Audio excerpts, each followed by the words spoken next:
പതയേ നമഃ. ഹര ഹരോ ഹര ഹര. വേൽ വേൽ വേൽ മുരുക, വേൽ വേൽ വേൽ മുരുക, വേൽ വേൽ വേൽ മുരുക, വേൽ മുരുക വേൽ. വേൽ വേൽ വേൽ മുരുക, വേൽ വേൽ വേൽ മുരുക, വേൽ വേൽ വേൽ മുരുക, വേൽ മുരുക വേൽ. പളനിമല മുരുകന്റെ ബാലസുബ്രഹ്മണ്യന്റെ പാൽ കാവടിയാടി വരാം വേൽ മുരുക വേൽ. പാൽ കാവടിയാടി വരാം വേൽ മുരുക വേൽ. സ്കന്ദനിന്നു കാവടി മുരുമാതനു കാവടി, സ്കന്ദനിന്നു കാവടി ഗുരുനാഥനു കാവടി. സ്വർഗീയ പളനിയിലെ കാവടിയാട്ടം, ഈ ദേവസേനാപതിക്ക് വേൽ പിറന്നാട്ടം. വേൽ വേൽ വേൽ മുരുക, വേൽ വേൽ വേൽ മുരുക, വേൽ വേൽ വേൽ മുരുക, വേൽ മുരുക വേൽ. വേൽ വേൽ വേൽ മുരുക, വേൽ വേൽ വേൽ മുരുക, വേൽ വേൽ വേൽ മുരുക, വേൽ മുരുക വേൽ. പളനിമലയെ മുരുകന്റെ ബാലസുബ്രഹ്മണ്യന്റെ പാൽ കാവടിയാടി വരാം വേൽ മുരുക വേൽ. സ്കന്ദനിന്നു കാവടി ഗുരുനാഥനു കാവടി, സ്കന്ദനിന്നു കാവടി ഗുരുനാഥനു കാവടി. സ്വർഗീയ പളനിയിലെ കാവടിയാട്ടം, ഈ ദേവസേനാപതിക്ക് വേൽ പിറന്നാട്ടം. വേൽ വേൽ വേൽ മുരുക, വേൽ വേൽ വേൽ മുരുക, വേൽ വേൽ വേൽ മുരുക, വേൽ മുരുക വേൽ. വേൽ വേൽ വേൽ മുരുക, വേൽ വേൽ വേൽ മുരുക, വേൽ വേൽ വേൽ മുരുക, വേൽ മുരുക വേൽ. ഹര ഹരോ ഹര ഹര. ഹര ഹരോ ഹര ഹര. ഇന്ന് നമുക്ക് സ്കന്ദപുരാണമാണ് വായിച്ചുകൊണ്ടിരിക്കുന്നത്. അപ്പൊ സ്കന്ദപുരാണത്തിലെ അടുത്തൊരു ഭാഗമാണ് വായിക്കാനുള്ളത്. പാർവതി കോപം എന്നുള്ള ഭാഗമാണ് വായിക്കാനുള്ളത്. അപ്പോൾ വേറൊരു പാട്ടുണ്ട്, എനിക്ക് ഭയങ്കര ഇഷ്ടമാണ് മുരുകഭവാന്റെ. അത് പക്ഷെ ഒരു സിനിമാ ഗാനമാണ്, മോഹൻലാലിന്റെ സിനിമയിലുള്ള ഒരു പാട്ടാണ്, എന്നാലും എനിക്കിത് ഭയങ്കര ഇഷ്ടമാണ്. പളനിമല മുരുകനുക്ക് പള്ളിവേലായുധോ, പാറിപ്പറക്കുന്ന പൊന്മയിൽ വാഹന, മാർഗഴി തിങ്കളോ ജ്ഞാനപ്പഴമോ, വരിക വരിക വടിവേല. ഹര ഹരോ ഹര ഹര, ഹര ഹരോ ഹര. ഈ ഒരു സ്റ്റാൻസ് ഇത് ഭയങ്കര ഇഷ്ടമാണ്. പണ്ടേ എന്താ പറയാ, ആ ഒരു ഇത് വരുമ്പോഴത്തേക്ക് ഞാൻ എപ്പോഴും ആ ഒരു സ്റ്റാൻസ് കേട്ടോണ്ടിരിക്കും. എനിക്ക് ഭയങ്കര ഇഷ്ടമാണ് ആ ഒരു സ്റ്റാൻസ്. പിന്നെ അതുപോലെ തന്നെ മോഹൻലാലിന്റെ വേറൊരു സിനിമയിൽ ഒരു പാട്ടുണ്ട്, എന്തായിരുന്നു അത് ഓർമ്മ വരുന്നില്ല എനിക്ക്. നരൻ എന്ന് പറഞ്ഞൊരു സിനിമയിൽ ഒരു പാട്ടുണ്ടല്ലോ, അത് നിങ്ങൾക്ക് അറിയാമോ? അത് ആർക്കെങ്കിലും അറിയാമോ? അപ്പൊ അത് എനിക്ക് ഭയങ്കര ഇഷ്ടമാണ്. അതില് എന്തിനാ അത് ഞാൻ ഓർക്കുന്നില്ല. വേൽ മുരുക ഹരോ ഹര, വേലായുധ ഹരോ ഹര. ശൂലം പടയുടെ ചെമ്പട കൊട്ടി കോലം തുള്ളും താളം, വീരൻ പടയുടെ വൻമുടി ഏറ്റിക്കൊട്ടിക്കേറും താളം. ഇത് മുള്ളൻ കൊല്ലി കുന്നിൻ മേലെ കാവടി ഏന്തും മേളം, ഇന്നക്കരയുള്ളവൻ ഇക്കരെ എത്തും തക്കിടി തകിലടി മേളം. ഇത് മാമലമേലെ സൂര്യനുദിക്കും പുലരിക്കതിരിൻ വെള്ളിത്തേരെ, കാടും മലയും പുഴയും കടന്നു കയറി വരുന്നൊരു വള്ളിത്തേരാണേ. വേൽ മുരുക ഹരോ ഹരാ, വേലായുധ ഹരോ ഹരാ, വേൽ മുരുക ഹരോ ഹരാ, വേലായുധ ഹരോ ഹരാ. ഇങ്ങനെ ഒരു പാട്ടാണ്, എനിക്ക് ഭയങ്കര ഇഷ്ടമാണ്. അത് ഭയങ്കര ഇഷ്ടമാണ്, മുരുകന്റെ പാട്ടാണ്. പക്ഷെ മുരുകന്റെ സിനിമാ പാട്ടാണെങ്കിൽ അത് ഭഗവാന്റെ പാട്ടാണല്ലോ, അതുകൊണ്ട് എനിക്ക് ഭയങ്കര ഇഷ്ടമാണ്. ഓക്കെ, അപ്പൊ ഇന്ന് നമുക്ക് വായിക്കാനുള്ളതെന്ന് വെച്ച് കഴിഞ്ഞാല് സ്കന്ദപുരാണത്തിലെ പാർവതി കോപം എന്ന് പറയുന്ന ഭാഗമാണ് വായിക്കാനുള്ളത്. അതിനുശേഷം ബാലമുരുകൻ എന്ന് പറയുന്ന ഒരു ഭാഗമുണ്ട്, അതും വായിക്കാം കേട്ടോ. ഹര ഹരോ ഹര ഹര. അപ്പൊ പാർവതി കോപം എന്നുള്ള ഭാഗം ഞാൻ വായിക്കാം. കുമാരോത്ഭവത്തിനു നാന്ദിയായി ഭഗവാന്റെ തൃക്കണ്ണുകളിൽ നിന്ന് അഗ്നിസ്ഫുലിംഗങ്ങൾ ജ്വലിച്ചുയർന്നപ്പോൾ ഭയവിഹുലയായ ശ്രീ പാർവതീ ദേവി അന്തപുരത്തിലേക്ക് ഓടിയിരുന്നല്ലോ. വിഷ്ണു, ബ്രഹ്മൻ, ഇന്ദ്രൻ മുതലായ ദേവന്മാർ കുമാരസംഭവത്തിനായി ഈശ്വരനെ പ്രാർത്ഥിക്കുകയും തന്റെ സഹായം കൂടാതെ തന്നെ കുമാരസംഭവം നേടിയെടുക്കുകയും ചെയ്തതിൽ ശ്രീ പാർവതീ ദേവി ശുഭിതയായി. ബ്രഹ്മാവ്, വിഷ്ണു, ഇന്ദ്രൻ മുതലായ ദേവന്മാരുടെ പത്നിമാർക്കും തന്നെപ്പോലെ തന്നെ ഗർഭം ധരിക്കുവാനും പ്രസവിക്കുവാനുമുള്ള ഭാഗ്യം സിദ്ധിക്കാതെ പോകട്ടെ എന്ന് ശപിച്ചു. കോപമകന്നപ്പോൾ ശ്രീ പാർവതീ ദേവി വീണ്ടും ശിവപാദം തൊഴുതു പ്രാർത്ഥിച്ചു. കരുണാമയനായ ശ്രീ പരമേശ്വരൻ തന്റെ വാമഭാഗത്ത് ദേവിയെ ഉപവിഷ്ടയാക്കി. അഗ്നിജ്വാല ദർശിച്ചപ്പോൾ ഭയന്നോടിയ ദേവിയുടെ കാൽച്ചിലമ്പ് തകർന്ന് നവരത്നങ്ങൾ ശിവസന്നിധിയിൽ ചിന്നിച്ചിതറിയിരുന്നല്ലോ. സർവേശ്വര കടാക്ഷ വീക്ഷണത്താൽ ആ നവരത്നങ്ങൾ നവശക്തികളായി ശ്രീ പാർവതീ ദേവിയുടെ രൂപസാദൃശ്യത്തോടെ അവതരിച്ചു. അപ്പോ ദേവിക്ക് ഒരു കോപം ഉണ്ടായത് എന്തുകൊണ്ടെന്ന് വെച്ച് കഴിഞ്ഞാല് പാർവതി ദേവിക്ക് ഒരു ശാപം കിട്ടിയിട്ടുണ്ടായിരുന്നു. അതായത് കാമദേവനെ ദഹിപ്പിച്ച സമയത്ത് രതീദേവി, അതായത് കാമദേവന്റെ പത്നിയായിട്ടുള്ള രതീദേവി പാർവതി ദേവിക്ക് ഒരു ശാപം കൊടുത്തിട്ടുണ്ടായിരുന്നു. നിനക്ക് ഇനി രണ്ടാമതായിട്ട് ഒരു പുത്രനെ ജനിപ്പിക്കാനുള്ള ഭാഗ്യം ഇല്ലാതാവട്ടെ, നിനക്ക് അതിനുള്ള ശക്തി ഇല്ലാതാവട്ടെ എന്നുള്ളൊരു ശാപം കൊടുത്തിട്ടുണ്ടായിരുന്നു. അതുകൊണ്ട് പാർവതി ദേവിക്ക് ഒരു പുത്രനെ പ്രസവിക്കാനായിട്ട് കഴിയുകയില്ലായിരുന്നു. അതുകൊണ്ട് ആ വിഷമം കൊണ്ടാണ് ദേവി എന്ത് ചെയ്യുന്നത്, ഇങ്ങനെ അലറി വിളിച്ചുകൊണ്ട് ഓടുകയും അങ്ങനെ തൻ്റെ കാലിൽ ചിലമ്പിൽ കിടക്കുന്ന ചിലമ്പൊക്കെ തെറിച്ചു പോവുകയും ചെയ്യുന്നത്. പക്ഷെ ആ തെറിച്ചു പോകുന്ന ചിലമ്പിൽ നിന്ന് ഓരോ ദേവിയുടെ ഓരോ സ്വരൂപങ്ങൾ പ്രത്യക്ഷപ്പെടുകയാണ്. അപ്പോ ദേവി അവിടെ നിൽക്കുന്ന, അതായത് ശുഭിതയായിട്ട് ദേവി ബ്രഹ്മ, വിഷ്ണു, ഇന്ദ്രൻ മുതലായ ദേവന്മാരുടെ പത്നിമാർക്കും തന്നെ പോലെ തന്നെ ഗർഭം ധരിക്കുവാനുള്ള പ്രസവിക്കാനുള്ള ഭാഗ്യം സിദ്ധിക്കാതെ പോകട്ടെ എന്ന് ഇങ്ങനെ ശപിക്കുകയാണ്. അങ്ങനെ കോപം അകന്നപ്പോഴാണ് ശ്രീ പാർവതി ദേവി വീണ്ടും ശാന്തയായിട്ട് ശിവഭഗവാന്റെ കാൽപാദങ്ങളൊക്കെ തൊഴുതിട്ട് ദേവി ഇങ്ങനെ ഭഗവാനെ പ്രണമിക്കുകയാണ്. ശിവസന്നിധിയിൽ ഭക്തിപുരസരം തൊഴുകയോടെ നിന്ന് ഈശ്വരസ്തുതികൾ ചെയ്ത നവശക്തിമാരെ ഭഗവാൻ മനസ്സു തെളിഞ്ഞ് അനുഗ്രഹിച്ചു. ഈശ്വരാനുഗ്രഹ സിദ്ധിയാൽ നവശക്തിമാർ ഗർഭവതികളായി ഭവിച്ചു. ഇത് പാർവതീ ദേവിയെ കോപാകുലയാക്കി. അവർ പ്രസവിക്കാതെ ദീർഘകാലം ഗർഭഭാരവും വഹിച്ചുകൊണ്ട് വേദന അനുഭവിച്ച് നടക്കട്ടെ എന്ന് പാർവതീ ദേവി നവശക്തിമാരെ ശപിച്ചു. ശാപവചനം ശ്രവിച്ച നവരത്ന സുന്ദരിമാർ ഭയന്നു വിറച്ചു. അവരുടെ ശരീരം വിയർത്തു കുളിച്ചു. അവരുടെ വിയർപ്പ് തുള്ളികൾ ഈശ്വര കടാക്ഷം കൊണ്ട് ലക്ഷം ശിവവീരന്മാരായി രൂപം പ്രാപിച്ചു. പടച്ചട്ടകളും ഖഡ്ഗങ്ങളും പരിചകളും ഗദകളും ഏന്തിയ ആ വീരധീര പരാക്രമികൾ ശിവപാദങ്ങളെ വന്ദിച്ചു നിന്നു. ഭഗവാനാകട്ടെ ശൂരപത്മാദി അസുരന്മാരെ നിഗ്രഹിക്കുന്നതിന് സുബ്രഹ്മണ്യകുമാരന്റെ സേനാവീരന്മാരും സഹായികളുമായി അവരെ നിയോഗിച്ചു. അപ്പോ ദേവി എന്ത് ചെയ്യുകയാണ്, പാർവതി ദേവി ഈ നവശക്തിമാരായിട്ടുള്ള ദേവിമാരെല്ലാം ശിവഭഗവാനെ ഇങ്ങനെ പ്രാർത്ഥിക്കുകയാണ്. അതുകൊണ്ട് തന്നെ ശിവഭഗവാൻ തന്റെ കാരുണ്യത്താൽ അവർക്കെല്ലാം നന്മ വരട്ടെ എന്ന് പറഞ്ഞ് അവരെ അനുഗ്രഹിക്കുകയാണ്. പക്ഷെ ഇത് ദേവിക്ക് വളരെയധികം കോപം ഉണ്ടാകുകയും അങ്ങനെ ഈ ദേവി ശാപവചനം പുറപ്പെടുവിപ്പിക്കുകയാണ്. അങ്ങനെ ഈ ശാപവചനം ശ്രവിച്ച നവരത്ന സുന്ദരിമാര് അതില് ഭയന്ന് വിറയ്ക്കുകയാണ്. അവരുടെ ശരീരം എല്ലാം ഇങ്ങനെ വിയർത്തു കുളിക്കുകയാണ്. അവരുടെ വിയർപ്പ് തുള്ളികൾ ഈശ്വര കടാക്ഷം കൊണ്ട് ലക്ഷം ശിവവീരന്മാരായിട്ട് രൂപം പ്രാപിക്കുകയാണ്. അങ്ങനെ ആ വിയർപ്പ് തുള്ളികളിൽ നിന്ന് ലക്ഷക്കണക്കിന് ശിവവീരന്മാര് രൂപം പ്രാപിക്കുകയാണ്. അപ്പൊ പടച്ചട്ടകളും ഖഡ്ഗങ്ങളും പരിചകളും ഗദകളും ഏന്തിയ ആ വീരധീര പരാക്രമികൾ ശിവപാദങ്ങളെ ഇങ്ങനെ വന്ദിച്ചുകൊണ്ട് നിൽക്കുകയാണ്. ഭഗവാനാകട്ടെ ശൂരപത്മാദി അസുരന്മാരെ നിഗ്രഹിക്കുന്നതിന് സുബ്രഹ്മണ്യകുമാരന്റെ സേനാവീരന്മാരും സഹായികളുമായിട്ട്, അതായത്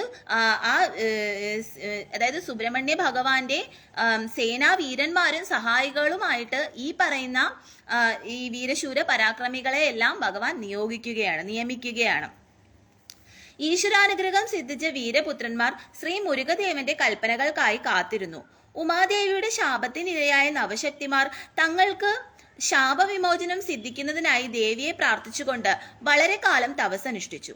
അവരുടെ ഗർഭസ്ഥ ശിശുക്കൾ അനുദിനം വളരുകയായിരുന്നു. ഭാരാധിക്യം കൊണ്ടും അസഹനീയമായ ഗർഭവേദന കൊണ്ടും അവരുടെ ശരീരവും മനസ്സും തളർന്നു. വേദന അനുഭവിച്ചു പോരുന്ന നവശക്തികൾക്ക് ശാപമോചനം നൽകുന്നതിന് ശ്രീ പരമേശ്വരൻ പാർവതീ ദേവിയെ ഉപദേശിച്ചു. അങ്ങനെ ഈ പാർവതീ ദേവി ഒരു ശാപം കൊടുക്കുകയാണല്ലോ, നിങ്ങൾ എന്നെക്കാട്ടിലും ഇതായിട്ടാണോ നിങ്ങൾ ഇങ്ങനെ കാണിച്ചത്, അതുകൊണ്ട് നിങ്ങൾ കുറേ നാളത്തേക്ക് ഇതുപോലെ ഗർഭം ധരിച്ചുകൊണ്ട് ഇങ്ങനെ നടക്കട്ടെ എന്നുള്ളൊരു ശാപം കൊടുക്കുകയാണ്. അങ്ങനെ വർഷങ്ങളോളം ആ ഗർഭവും ധരിച്ചുകൊണ്ട് ഈ നവസുന്ദരിമാർ, അതായത് ഈ ദേവിമാരിങ്ങനെ നടക്കുകയാണ്. അതായത് ബ്രഹ്മാവിന്റെയും വിഷ്ണുവിന്റെയും ഇന്ദ്രന്റെയും തുടങ്ങിയ മുതലായ ദേവന്മാരുടെ പത്നിമാരാണ്. അവരിങ്ങനെ എന്ത് ചെയ്യുകയാണ്, ആ ഗർഭവും ധരിച്ചുകൊണ്ട് വർഷങ്ങളോളം ഇങ്ങനെ അസഹനീയമായ വേദനകളൊക്കെ സഹിച്ചുകൊണ്ട് നടക്കുകയാണ്. അപ്പൊ ഇത് കാണുമ്പോ പാർവതി ദേവിയോട് ശിവഭഗവാൻ അപേക്ഷിക്കുകയാണ്. ശിവഭഗവാൻ പറയുകയാണ്, പാർവതി, നീ നിന്റെ ഈ ഒരു ശാപത്തിൽ നിന്ന് അവർക്ക് മോചനം കൊടുക്കണം, അവരെ മോചിപ്പിക്കണം, അവർക്ക് ശാപമോചനം നൽകി മോചിപ്പിക്കണമെന്ന് ദേവിയോട് പറയുകയാണ്. കന്യകമാരോട് കൃപ തോന്നിയ ഉമാദേവി അവർക്ക് ശാപമോക്ഷം നൽകി. അങ്ങനെ പിന്നീട് കന്യകമാരോട് എന്താ പറയാ, കൃപ തോന്നിയ ഉമാദേവി എന്ത് ചെയ്യുകയാണ്, അവർക്ക് ശാപമോക്ഷം കൊടുക്കുകയാണ്. നന്ദിദേവരെ പോലെ ധീരന്മാരായ നവവീരന്മാരെ നവശക്തിമാർ പ്രസവിച്ചു. മാണിക്യവല്ലി ധീരനായ വീരബാഹുവിന് ജന്മം നൽകി. മൗക്തികവല്ലി പരാക്രമശാലിയായ വീരകേസരിയെ പ്രസവിച്ചു. പുഷ്യരാഗവല്ലിയുടെ പുത്രനായി വീരമഹേന്ദ്രനും ഗോമേതകവല്ലിയുടെ പുത്രനായി വീരമഹേശ്വരനും വൈഡൂര്യവല്ലിയുടെ മകനായി വീരപുരന്ദരനും ഭൈരവല്ലിയുടെ സുതനായി വീരാർക്കനും മരതകവല്ലിയുടെ കുമാരനായി വീരമാർത്താണ്ഡനും പവിഴവല്ലിയുടെ പുത്രനായി വീരാന്തകനും ഇന്ദ്രനീലവല്ലിയുടെ പുത്രനായി വീരധീരനും പൂജാതരായി. അവരവരുടെ മാതാപിതാക്കളുടെ സുന്ദരവർണ്ണ ശോഭയോടെ അവതരിച്ച നവവീരകുമാരന്മാർ ശിവജ്യോതിസുകളെ പോലെ പ്രകാശിച്ചു നിന്നു. സർവാലങ്കാര ഭൂഷിതരായ ആയുധധാരികളുമായിട്ടാണ് കുമാരന്മാർ ജനിച്ചത് തന്നെ. ശിവപാർവതി പാദങ്ങളിൽ സാഷ്ടാംഗം പ്രണാമങ്ങൾ അർപ്പിച്ച കുമാരന്മാർ ഈശ്വരനാമങ്ങൾ ഉച്ചരിച്ച് പാർവതി പരമേശ്വരന്മാരെ സംതൃപ്തരാക്കി. ശിവശക്തിമാർ അവരുടെ ഭക്തിനിഷ്ഠകളിൽ സംപ്രീതരായി അവർക്ക് സർവമംഗളങ്ങളും ആശംസിച്ച് അരുളി ചെയ്തു. പരാക്രമശാലികളായ നവശക്തി കുമാരന്മാർക്ക് ശ്രീ പരമേശ്വരൻ വീരഖഡ്ഗങ്ങൾ നൽകി അനുഗ്രഹിച്ചു. ശക്തി സ്വരൂപിണിയായ ശ്രീ പാർവതി ദേവി നവരത്നസുതന്മാർക്ക് ശക്തി കവചങ്ങൾ പ്രദാനം ചെയ്തു. ലക്ഷം ശിവസേനാ വീരന്മാർക്ക് സേനാനായകന്മാരായി ഭവിച്ച ശൂരപത്മാദി അസുരന്മാരെ നിഗ്രഹിക്കുന്നതിന് ശ്രീ കുമാരദേവന് ഉറ്റ തോഴന്മാരും സഹോദരന്മാരായും ഭവിക്കുമാറാകട്ടെ എന്ന് നവശക്തി വീരന്മാരെ ശ്രീ പരമേശ്വരൻ അനുഗ്രഹിച്ചു. ശിവതൃക്കണ്ണുകളിൽ നിന്ന് അഗ്നിപ്പൊരികൾ ചിതറിയപ്പോൾ ശ്രീ പാർവതി ദേവി ഭയവിഭ്രാന്തികളോടെ ഓടിയകന്നു എന്ന് പറയുന്നത് വാസ്തവത്തിൽ ശരിയാകുകയില്ല. അപ്രകാരം ദേവി ഭയവിഭ്രാന്തികൾ അഭിനയിക്കുകയും ഓടി അകലുകയും ചെയ്തില്ലായിരുന്നെങ്കിൽ നവശക്തി അവതാരമോ നവവീര ജനനമോ സംഭവിക്കുമായിരുന്നില്ല. അപ്പോ ദേവിയുടെ ആ ശക്തി പ്രവാഹം എന്ന് പറയുന്നത് അത്രത്തോളം വലുതാണ്. ദേവി ആ സമയത്ത് എന്താ പറയാ, തൻ്റെ ചിലമ്പുകളൊക്കെ തെറിച്ചു പോകുമാറ് അവിടെ എല്ലാം ഇതുപോലെ ചിതറി ഓടിയില്ലായിരുന്നു എങ്കിൽ ഇങ്ങനെയുള്ള നവശക്തികൾ ഉണ്ടാവില്ലായിരുന്നു, ഇങ്ങനെയുള്ള നവശക്തി കുമാരന്മാരും ജനിക്കുകയില്ലായിരുന്നു. മനസ്സിലാവും. അപ്പൊ ദേവിയുടെ ശക്തി വിശേഷം എന്ന് പറയുന്നത് അത്രയധികം വലുതാണെന്നാണ് ഇവിടെ നമുക്ക് മനസ്സിലാക്കേണ്ട കാര്യം.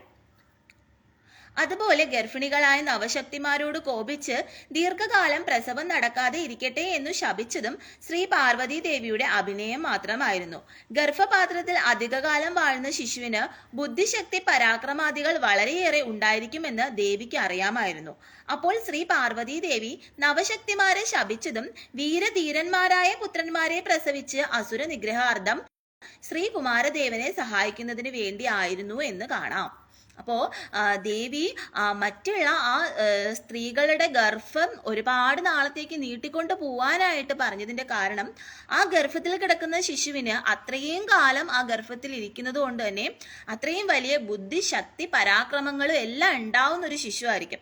അങ്ങനെ ഒരു ശിശു പുറത്തു വന്നാൽ മാത്രമേ ആ ശിശുവിന് മാത്രമേ സുബ്രഹ്മണ്യ ഭഗവാനെ സേനയിൽ സഹായിക്കാൻ കഴിയുകയുള്ളൂ. എങ്കിൽ മാത്രമേ ഇങ്ങനെയുള്ള ദുഷ്ടന്മാരായിട്ടുള്ള അസുരന്മാരെല്ലാം വധിക്കാൻ സാധിക്കുകയുള്ളൂ. അതുകൊണ്ടാണ് ദേവി ബുദ്ധിപൂർവം അവരുടെ ഗർഭത്തെ ഇത്രയധികം നാള് നീട്ടിക്കൊണ്ട് പോയത്. മനസ്സിലായോ? അപ്പം അങ്ങനെ ജനിക്കുന്ന കുഞ്ഞുങ്ങള് വീരശൂര പരാക്രമികളായിരിക്കും.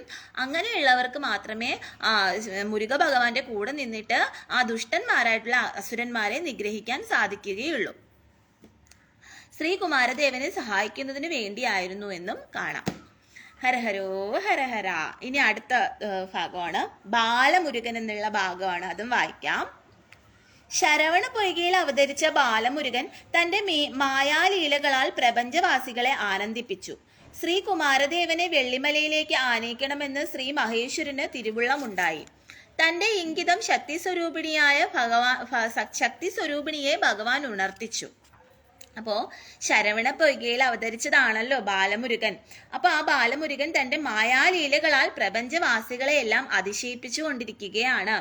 അപ്പോൾ ശ്രീകുമാരദേവനെ വെള്ളിമലയിലേക്ക് ആനയിക്കണമെന്ന് ശ്രീ മഹേശ്വരന്, അതായത് ശ്രീ പരമേശ്വരന് തിരുവുള്ളം ഉണ്ടാവുകയാണ്. തന്റെ ഇംഗിതം ശക്തി സ്വരൂപിണിയെ ഭഗവാൻ അറിയിക്കുകയാണ്. ദേവിയാകട്ടെ അതേ ആവശ്യം ഭഗവാനോട് ഉണർത്തിക്കാൻ കാത്തിരിക്കുകയായിരുന്നു. ശിവശക്തിമാരുടെ ചിത്തങ്ങളും ശക്തികളും ഒന്നോടൊന്ന് ബന്ധമുള്ളവയാണല്ലോ. ആ ബന്ധ മഹിമാപ്രഭയിൽ പ്രപഞ്ചം ചരിക്കുന്നു, ജീവരാശികൾ നിലനിൽക്കുന്നു. അപ്പോ ഉമാദേവിയുടെയും മഹാദേവന്റെയും ആ ഒരു ശക്തി, ശിവശക്തി ചൈതന്യങ്ങൾ ഉള്ളത് കൊണ്ടാണ് എന്ത് ഉണ്ടാവുന്നത്? ഈ ലോകം, ഈ പ്രപഞ്ചം തന്നെ ചരിക്കുന്നത് എന്നാണ് ഇവിടെ പറയുന്നത്. ശ്രീ പരമേശ്വരൻ ഉമാദേവിയും ഒത്ത് ഋഷഭ വാഹനത്തിൽ യാത്രയായി. ആ ദിവ്യ ദർശനത്താൽ സന്തുഷ്ടരായ ദേവന്മാർ തങ്ങളുടെ ദുഃഖമെല്ലാം അകന്ന് ഭഗവാനെ വന്ദിച്ചു. ബ്രഹ്മാവും വിഷ്ണുവും പൂക്കൾ ചൊരിഞ്ഞു. ഭൂതഗണങ്ങൾ വാദ്യഘോഷങ്ങൾ മുഴക്കി. പ്രപഞ്ചം വേദമന്ത്രോച്ചാരണത്താൽ മുഖരിതമായി. അപ്സരസുകൾ സ്തുതിഗീതങ്ങൾ ആലപിച്ചു. സൂര്യചന്ദ്രന്മാർ ശ്രീ പരമേശ്വരന് വെൺകൊറ്റക്കുട ചൂടി. 1 കോടി ഭൂതഗണങ്ങൾ അകമ്പടി സേവിച്ചു. അങ്ങനെ ഭഗവാൻ ഉമാദേവി സമേതനായി കൈലാസാദ്രിയിൽ നിന്നെഴുന്നരുളി. ഹിമാലയ സാനുവിൽ സ്ഥിതി ചെയ്യുന്ന ശരവണ പൊയ്കയെ പ്രാപിച്ചു. അങ്ങനെ മഹാദേവനും ഉമാദേവിയും എന്ത് ചെയ്യുകയാണ്? ആ ദേവന്മാരുടെയും എല്ലാവരുടെയും അകമ്പടിയോടുകൂടി ആ ശരവണ പൊയ്കയിലേക്ക് വരികയാണ്. തങ്ങളുടെ പുത്രനെ ഒരു നോക്ക് കാണുവാൻ വേണ്ടിയിട്ട്, തങ്ങളുടെ പുത്രനെ കൈലാസത്തിലേക്ക് കൂട്ടിക്കൊണ്ടു പോവാൻ വേണ്ടിയിട്ട് ഉമാദേവിയും പരമശിവനും എവിടേക്ക് വരികയാണ്? ശരവണ പൊയ്കയിലേക്ക് വരികയാണ്. ശരവണ പൊയ്കയിൽ കണ്ട കാഴ്ച ഏവരെയും അത്ഭുത സ്തബ്ധരാക്കി. 6 പൂർണ്ണചന്ദ്രന്മാർ ആടിയും പാടിയും ചിരിച്ചും കളിച്ചും ഇണങ്ങിയും പിണങ്ങിയും വർത്തിക്കുകയുമാണ്. ശ്രീകുമാരദേവന്റെ അത്ഭുതകരമായ ക്രീഡാവിനോദങ്ങൾ വീക്ഷിച്ച് ശ്രീ പാർവതി പരമേശ്വരന്മാർക്കും ദേവാദിദേവകൾക്കും കൺകുളിർത്തു. മാതാപിതാക്കന്മാരെ ദർശിച്ച ശ്രീകുമാരദേവൻ ചെഞ്ചോരി വായി തുറന്ന് സർവ്വലോകാകർഷകമായ പുഞ്ചിരി തൂകി. അങ്ങനെ ശരവണ പൊയ്കയിൽ കണ്ട കാഴ്ച ഏവരെയും അത്ഭുത സ്തബ്ധരാക്കുകയാണ്. 6 പൂർണ്ണചന്ദ്രന്മാർ ആടിയും പാടിയും ചിരിച്ചും കളിച്ചും ഇണങ്ങിയും പിണങ്ങിയും വർത്തിക്കുകയാണ്. ശ്രീകുമാരദേവന്റെ അത്ഭുതകരമായ ക്രീഡാവിനോദങ്ങൾ വീക്ഷിച്ച് ശ്രീ പാർവതി പരമേശ്വരന്മാർക്കും ദേവാദിദേവകൾക്കും കൺകുളിർക്കുകയാണ്. മാതാപിതാക്കന്മാരെ ദർശിച്ച ശ്രീകുമാരദേവൻ ചെഞ്ചോരി വായി തുറന്ന് സർവ്വലോകാകർഷകമായിട്ട് പുഞ്ചിരി തൂകുകയാണ്.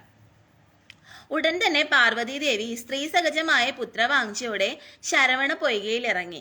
സ്നേഹം, മോഹം, ദയ, കൃപ എന്നീ വികാരങ്ങളോടെ 6 കുമാരന്മാരെയും മാതൃത്വ നിർഭരമായ വാത്സല്യത്തോടെ ഇരുകരങ്ങൾ കൊണ്ടും വാരിപ്പുണർന്നു. ശ്രീ പാർവതീദേവിയുടെ സ്നേഹാശേഷത്താൽ കുമാരന്റെ പല്ലവ തുല്യ തിരുമേനികൾ ഒന്നായി ഭവിച്ചു. അരുളും ആശിസ്സും അഭിവൃദ്ധിയും അനുകമ്പയും ദയയും മോക്ഷവും പ്രദാനം ചെയ്തരുളുന്ന ശ്രീകുമാരദേവന്റെ 6 ശിരസ്സുകൾ മാത്രം ഒന്നാകെ ശേഷിച്ചു. സകല ലോകങ്ങളെയും ലോക ജീവജാലങ്ങളെയും ഒന്നായി ഭാവിച്ച് പരിപാലനം ചെയ്തു വരുന്ന ലോകമാതാവ് 6 കുമാരന്മാരെ ഒന്നായി ഒരുവനായി 6 മുഖദേവനായി ആശ്ലേഷിച്ച് അനുഗ്രഹിച്ചു. അങ്ങനെ ദേവി എന്ത് ചെയ്യുകയാണ്?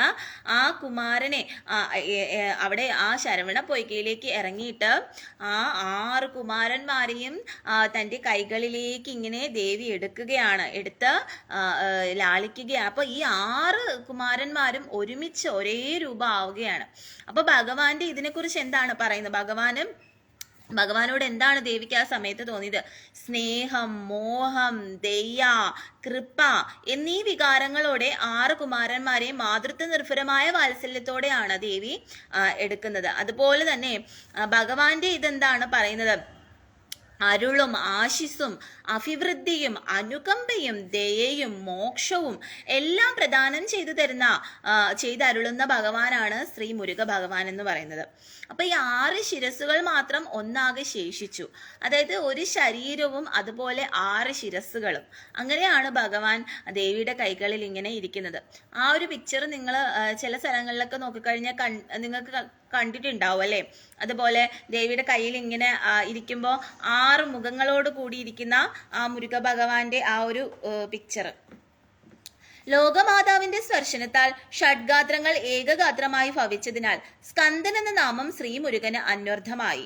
സർവേശ്വരപുത്രൻ സ്കന്ദദേവനായി പാർവതീ ദേവിയാൽ ആശ്ലേഷിക്കപ്പെട്ട് ശിവശക്തി സന്നിധാനത്തിലേക്ക് ആനയിക്കപ്പെട്ടു.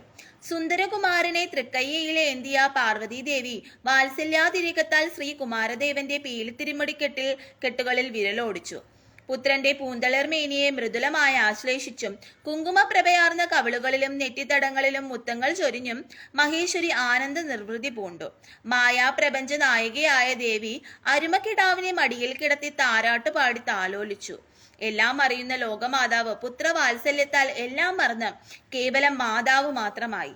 ശ്രീ പരമേശ്വര കാരുണ്യം കൊണ്ട് ഉത്ഭവിച്ചതും നിർമ്മലവും ശിവജ്ഞാന തത്വബോധപ്രദവുമായ തന്റെ സ്തനങ്ങളിലെ ജ്ഞാനമാകുന്ന പാൽ ദേവി കുമാരദേവന് നൽകി അനുഗ്രഹിച്ചു.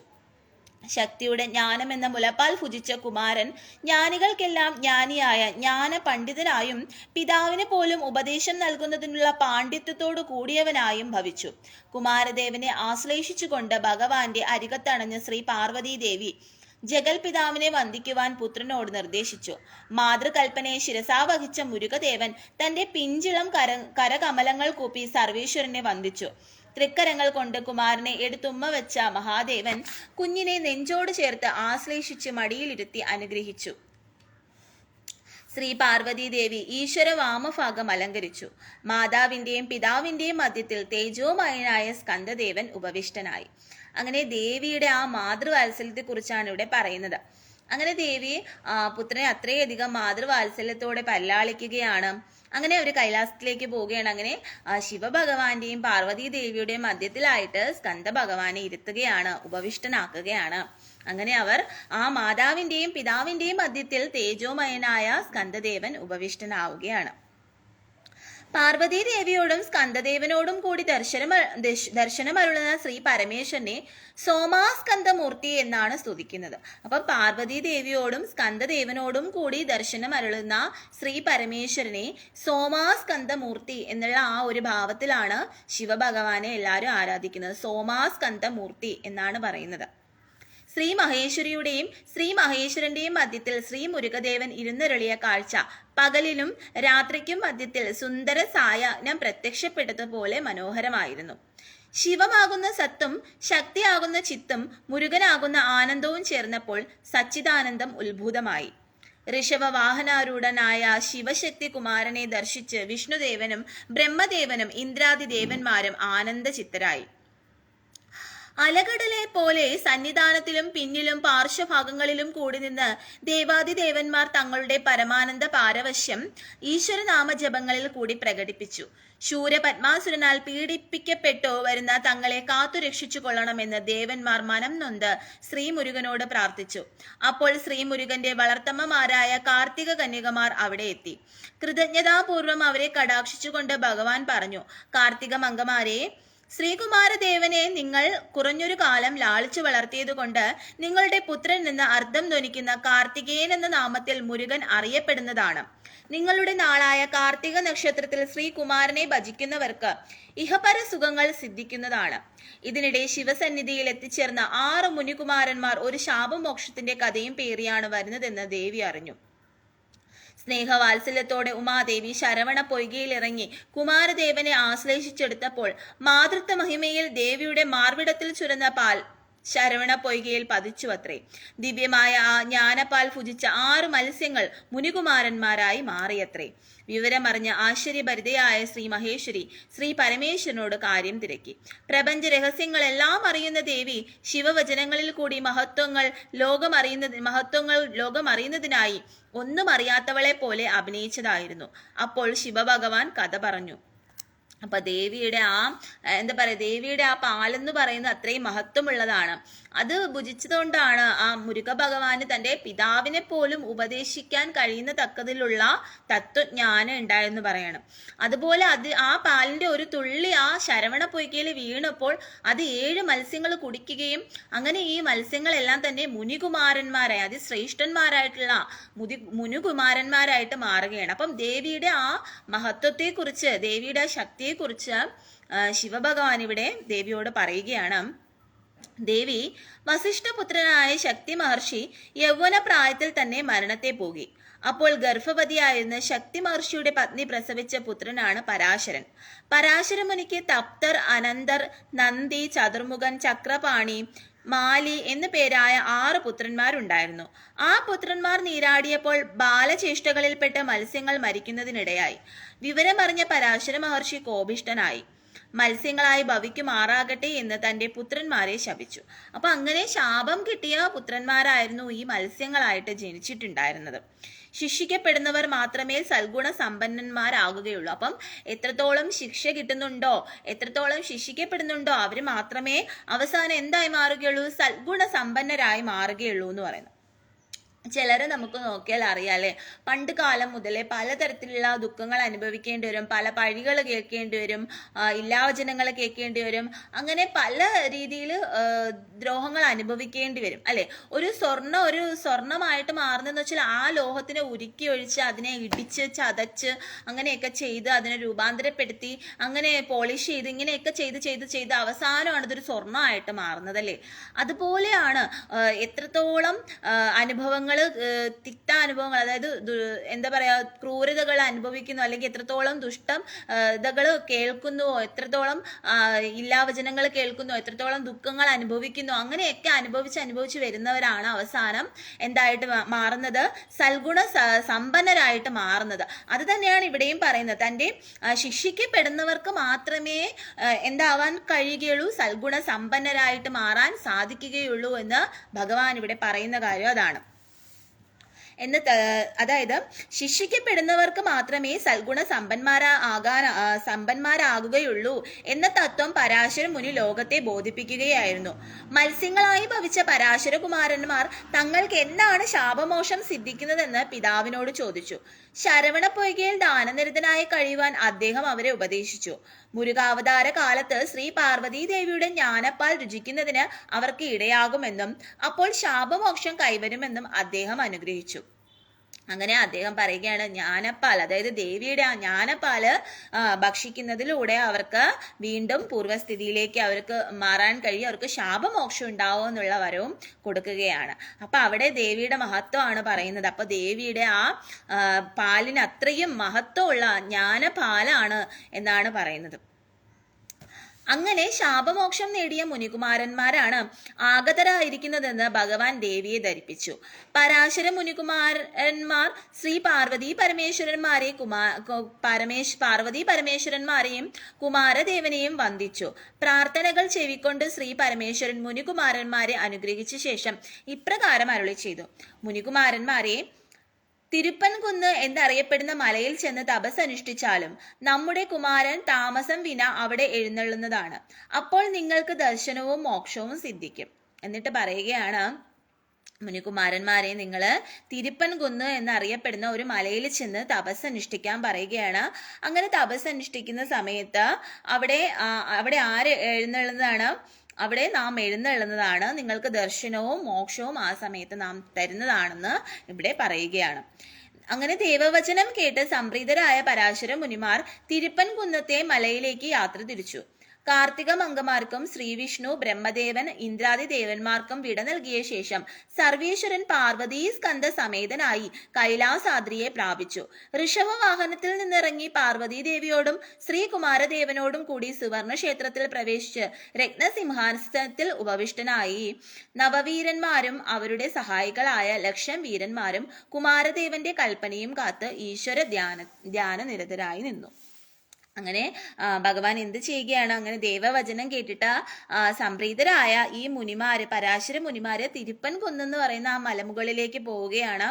കാർത്തിക മംഗമാർക്കും ശ്രീവിഷ്ണു, ബ്രഹ്മദേവൻ, ഇന്ദ്രാദി ദേവന്മാർക്കും വിട നൽകിയ ശേഷം സർവേശ്വരൻ പാർവതീ സ്കന്ധ സമേതനായി കൈലാസാദ്രിയെ പ്രാപിക്കുകയാണ്. ഋഷഭവാഹനത്തിൽ നിന്നിറങ്ങി പാർവതി ദേവിയോടും ശ്രീകുമാരദേവനോടും കൂടി സുവർണ ക്ഷേത്രത്തിൽ പ്രവേശിക്കുകയാണ്. രത്നസിംഹാസനത്തില് എന്നിട്ട് സുവർണ ക്ഷേത്രത്തിൽ പ്രവേശിച്ചതിന് ശേഷം രത്നസിംഹാസനത്തിൽ ഉപവിഷ്ടരാവുകയാണ്. നവവീരന്മാരും അവരുടെ സഹായികളായ ലക്ഷം വീരന്മാരും കുമാരദേവന്റെ കൽപ്പനയും കാത്ത് ഈശ്വര ധ്യാന നിരതരായി അവിടെ ഇരിക്കുകയാണ്. ഹരഹര മഹാദേവ, ഹരഹരോ ഹരഹര, ഹരഹരോ ഹരഹര. അടുത്തെന്ന് പറയുന്ന ദേവസ്കന്ധ യുദ്ധമാണ്. അത് നമുക്ക് അടുത്ത ക്ലാസ്സിൽ വായിക്കാം. ഹരഹരോ ഹരഹര. അപ്പം ദേവിയുടെ ആ മഹത്വത്തെക്കുറിച്ച് തന്നെയാണ് ഇപ്പം നമുക്ക് ഈ ഒരു ഭാഗത്തിൽ നമുക്ക് മനസ്സിലാക്കാൻ കഴിഞ്ഞത് അല്ലേ. അപ്പോൾ ഓരോ അമ്മമാർക്കും ഉള്ള ശക്തി എന്ന് പറയുന്നത് വളരെയധികം വലിയ ശക്തിയാണ്. അത് എങ്ങനെയുള്ള അമ്മമാരായാലും നമുക്ക് ഏത് ഇതെടുത്തു നോക്കിക്കഴിഞ്ഞാൽ നമുക്ക് മനസ്സിലാക്കാൻ കഴിയുന്ന കാര്യമാണ് അല്ലേ. ഇപ്പം പാർവതി ദേവി, ഉമാദേവി എന്ന് പറയുന്നത് മുരുക ഭഗവാന്റെ ഗണപതി ഭഗവാന്റെ അമ്മയാണ്. ആ അമ്മയ്ക്ക് അത്രയും പ്രാധാന്യമുണ്ട്.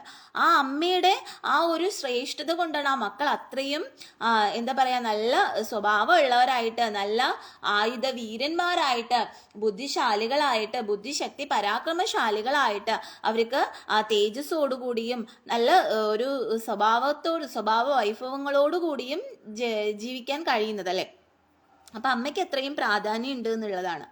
അതുപോലെ തന്നെ യശോദാമ്മയുടെ പുത്രനായിട്ട് ശ്രീകൃഷ്ണ ഭഗവാൻ ജനിച്ചതുകൊണ്ടാണ് ഭഗവാൻ അത്രയും ശ്രേഷ്ഠത ഉണ്ടായിട്ടുള്ളത് അല്ലെ. അപ്പൊ അമ്മമാർക്ക് അത്രയും പ്രാധാന്യമുണ്ട്. അപ്പൊ എവിടെ നോക്കിയാലും ഇപ്പം രോഹിണി അമ്മയുടെ മകനായിട്ട് ജനിച്ചതുകൊണ്ടാണ് ബലരാം സ്വാമിക്ക് അത്രയും ബുദ്ധിശക്തി വൈഭവങ്ങൾ ഉണ്ടായിട്ടുള്ളത്. അപ്പം ഇത് എല്ലാം പരസ്പരം, അതായത് ഭഗവതിയുടെ തന്നെ തത്വമാണ് ഭഗവാൻ എന്നുള്ളത് മനസ്സിലാക്കുക.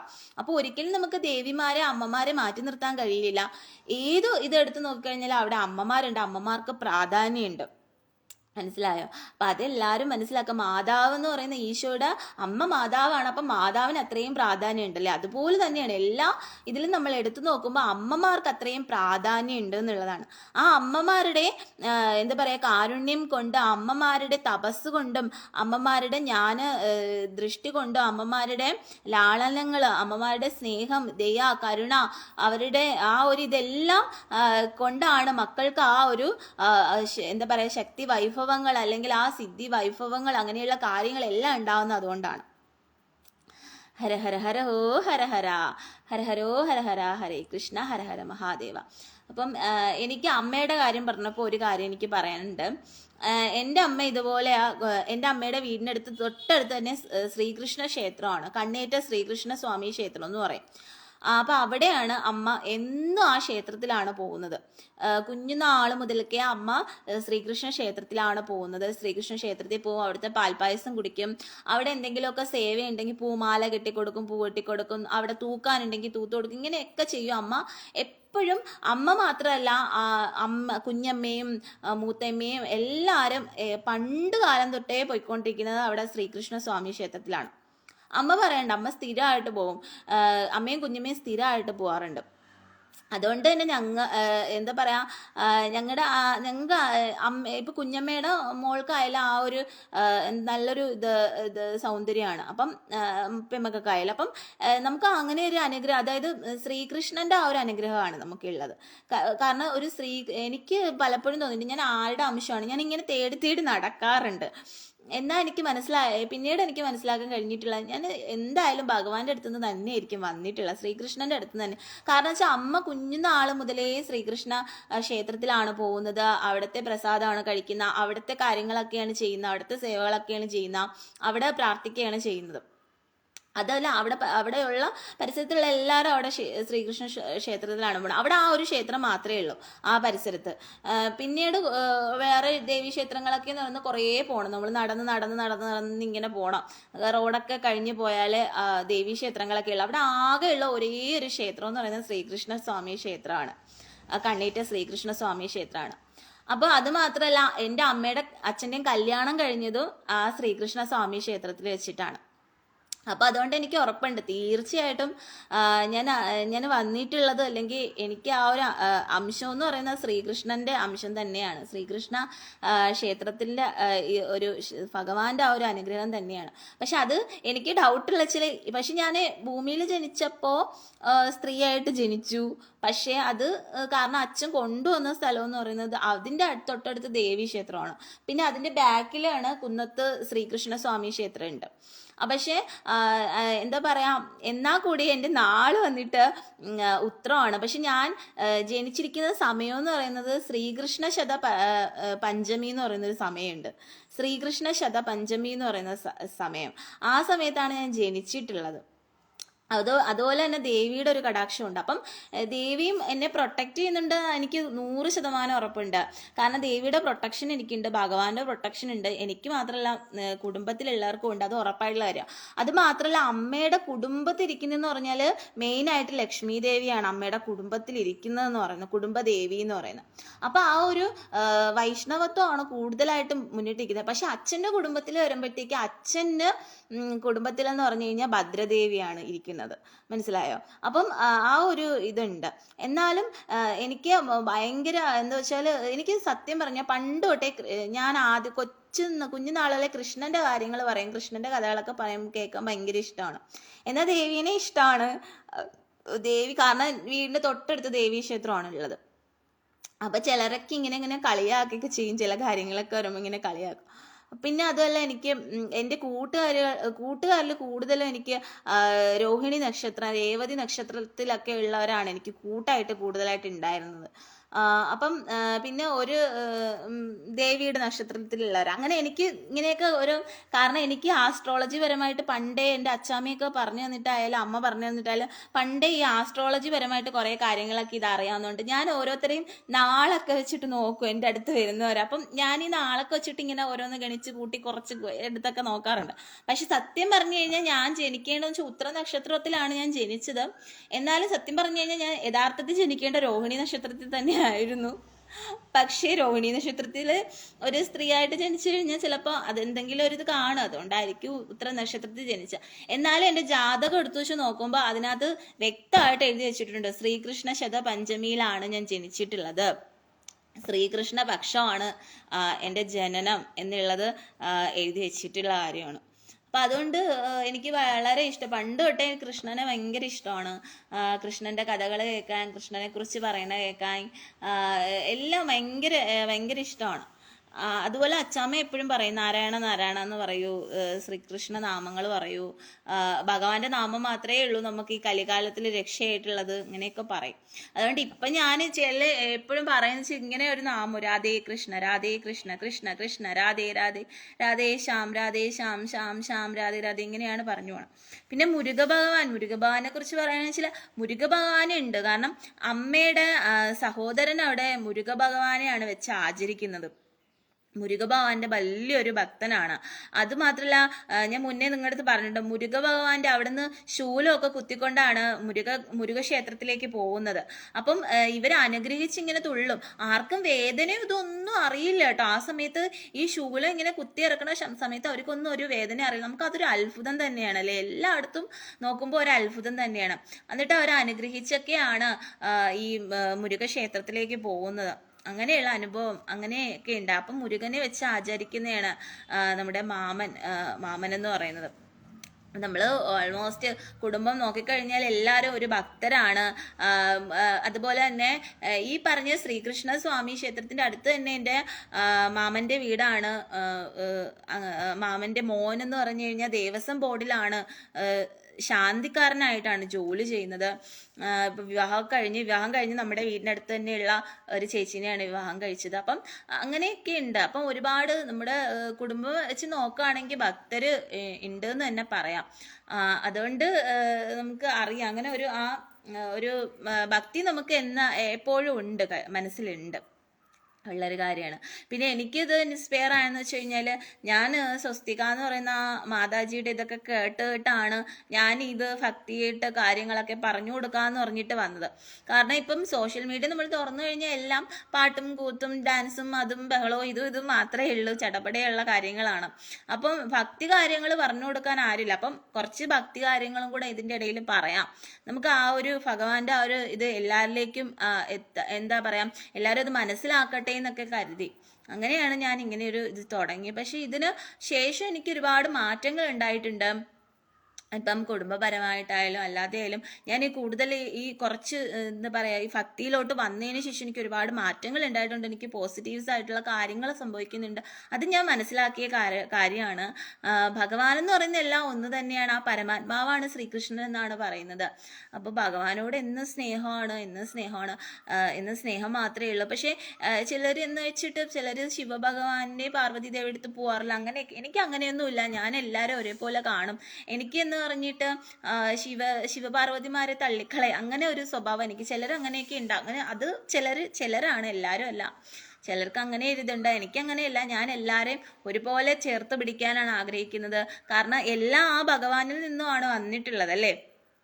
ഒരു സൂര്യരശ്മി ഇങ്ങനെ നിൽക്കുന്നു, ആ രശ്മിയിൽ നിന്ന് കുറേ കിരണങ്ങൾ ഇങ്ങനെ പോകുന്നു, ആ കിരണങ്ങളാണ് മറ്റുള്ള രശ്മികളെന്ന് പറയുന്നത്. അതുപോലെ തന്നെയാണ് ഒരു പരമാത്മാവിൽ നിന്നാണ് ബാക്കിയുള്ള എല്ലാം ഉണ്ടായിരിക്കുന്നത്. ഭഗവാൻ ശ്രീകൃഷ്ണൻ തന്നെ അർജുനൻ എന്താ പറയുക, ആ വിശ്വരൂപം കാണിച്ചു കൊടുക്കുമ്പോൾ അതിൽ തന്നെ എല്ലാ ദേവീദേവന്മാരും വരുന്നുണ്ട് അല്ലേ. ശിവഭഗവാനും ബ്രഹ്മാവും വിഷ്ണുവും മഹേശ്വരൻ എല്ലാ ദേവിമാരും എല്ലാവരും വരുന്നുണ്ട്. അതുപോലെ തന്നെ മഹാദേവനും ഒരു വിശ്വരൂപം കാണിക്കുന്നുണ്ട് ഒരു സ്ഥലത്ത്. ആ സമയത്തും ഇതുപോലെ തന്നെ അവിടെയും കൃഷ്ണനും വിഷ്ണു ഭഗവാനും എല്ലാവരും ബ്രഹ്മാവും മഹേശ്വരനും എല്ലാവരും വരുന്നുണ്ട്, ദേവിമാരും എല്ലാം വരുന്നുണ്ട്. അപ്പൊ അത് നമ്മൾ മനസ്സിലാക്കുക, തത്വം നമ്മൾ മനസ്സിലാക്കുക. എല്ലാം ഒന്നിൽ നിന്ന് തന്നെയാണ് വന്നിട്ടുള്ളത്, ഒന്നിൽ നിന്ന് തന്നെ വന്നിട്ടുള്ള പല പല രൂപങ്ങളാണ്, പല പല ഭാവങ്ങളാണ്, പല പല കർമ്മങ്ങൾക്ക് വേണ്ടി, പല പല ധർമ്മങ്ങൾക്ക് വേണ്ടിയിട്ടാണ് ഭഗവാൻ അവതരിച്ചിട്ടുള്ളത് ഉള്ളത് എല്ലാവരും മനസ്സിലാക്കുക എന്നുള്ളതാണ്. അപ്പം അത് മനസ്സിലാക്കിക്കൊണ്ട് ഹൃദയം പരിശുദ്ധമാക്കി വെച്ചുകൊണ്ട് നമുക്ക് മുന്നോട്ട് പോകാം.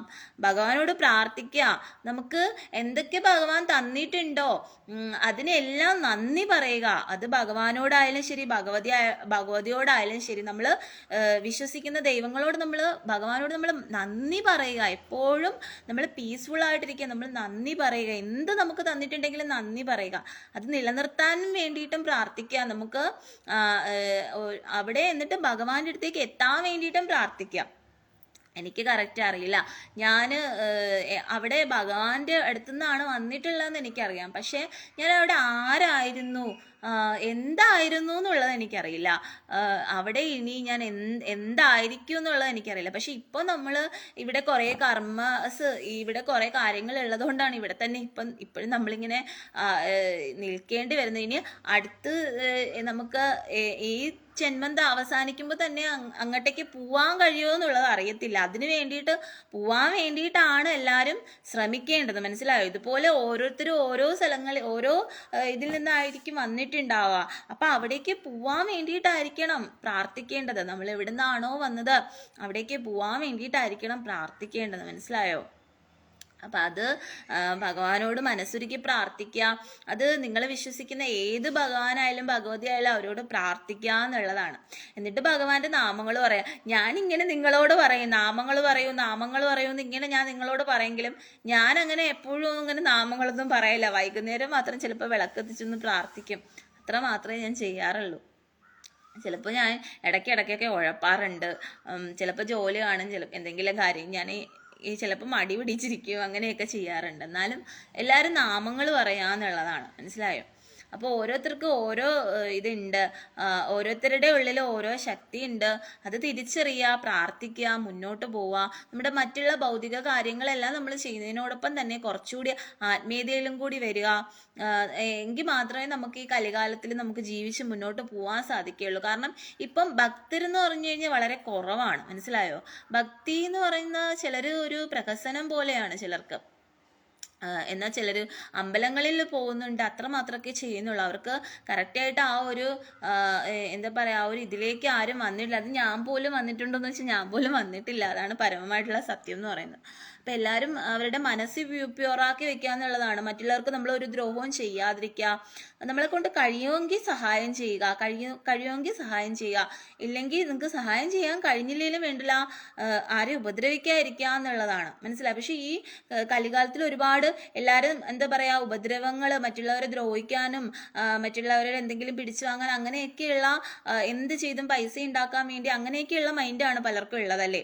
അപ്പം അതൊക്കെ മാറ്റുക എന്നുള്ളതാണ്. അതൊക്കെ മാറ്റിയിട്ട് എന്താ ചെയ്യുക, നമ്മൾ ആ സമയത്ത് ഭഗവത് ചിന്തകൾ ഉണ്ടാവുക, നല്ല കാര്യങ്ങൾ മാത്രം ചെയ്യുക. നമ്മളെ കൊണ്ട് ഒരാൾക്കൊരു സഹായം ചെയ്യാൻ കഴിഞ്ഞില്ലെങ്കിൽ നമ്മൾ ആരെയും ഉപദ്രവിക്കാതിരിക്കുക എന്നുള്ളതാണ്, മനസ്സിലായോ. നമ്മാരെ ഉപദ്രവിക്കാതിരിക്കാം, നമ്മളെ കൊണ്ട് ആർക്കും ഒരു ദ്രോഹം ഉണ്ടാവാതിരിക്കാം.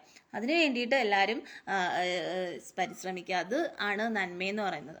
അങ്ങനെ ഭഗവത് സ്മരണയോടെ മുന്നോട്ട് പോവുക എന്നുള്ളതാണ്. നമുക്ക് ഭൗതികത ആത്മീയത മാത്രം വേണമെന്ന് പറയുന്നത് കാരണം നാം എല്ലാവരും ഗൃഹസ്ഥാശ്രമികളാണ്.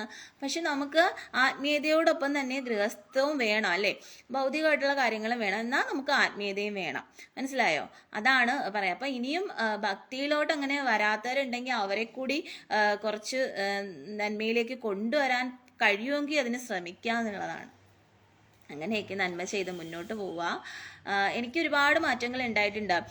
ഭക്തിയിലോട്ട് വന്നതിന് ശേഷം ഒരുപാട് മാറ്റങ്ങൾ ഉണ്ടായിട്ടുണ്ട് എനിക്ക്. പക്ഷെ എനിക്ക് ചെറിയ ചെറിയ ദുഃഖങ്ങൾ ഉണ്ടായിട്ടില്ല എന്ന് പറയുന്നില്ല. പല പല പ്രതിസന്ധികളും ദുഃഖങ്ങളും ഉണ്ടായിട്ടുണ്ട്. അത് പരീക്ഷണം ഉണ്ടാവും. അതിപ്പോൾ ഏത് ഭഗവാനായാലും പരീക്ഷണം ഉണ്ടാവും. അത് 100% ഉറപ്പാണ്. നമുക്ക് പരീക്ഷണങ്ങൾ ഉണ്ടായിക്കൊണ്ടേയിരിക്കും. നമ്മൾ ആ പരീക്ഷണങ്ങളെ എല്ലാം തരണം ചെയ്ത് മുന്നോട്ട് പോകുമ്പോഴാണ് ആ മുന്നോട്ട് പോകാനുള്ള ശക്തി എന്ന് പറയുന്നതാണ് ദൈവം, ഭഗവാൻ എന്നൊക്കെ പറയുന്നത്. മനസ്സിലായി? അപ്പം അതെല്ലാവരും മനസ്സിലാക്കുക. ഹരഹരോ ഹരഹര ഹരേ കൃഷ്ണ, ഹരഹര മഹാദേവ. ഇനി ആരൊക്കെയാ വന്നിട്ടുള്ളതെന്ന് നോക്കാട്ടോ. ഇസാഖ് ഷിബി, അബ്വനീഷ്, റംഷി മുഹമ്മദ്, മൃജുലാൽ ആൾ സ്ട്രാറ്റജി, ഗോപകുമാർ സച്ചു, അമ്മു സൈൻ്റെ ഡ്യൂട്ടി. എനിക്ക് അത് ഫുള്ളായിട്ട് വായിക്കാൻ പറ്റിയില്ല കേട്ടോ. ഹരേ കൃഷ്ണ, ഹരഹര മഹാദേവ, ഹരഹരോ ഹരഹര. ഇനി നമുക്ക് അടുത്ത ക്ലാസ്സിൽ കാണാം. അടുത്ത ക്ലാസ്സിൽ ദേവസ്കന്ധ യുദ്ധമാണ് വായിക്കാനുള്ളത്. അത് നമുക്ക് അടുത്ത ക്ലാസ്സിൽ വായിക്കാം കേട്ടോ.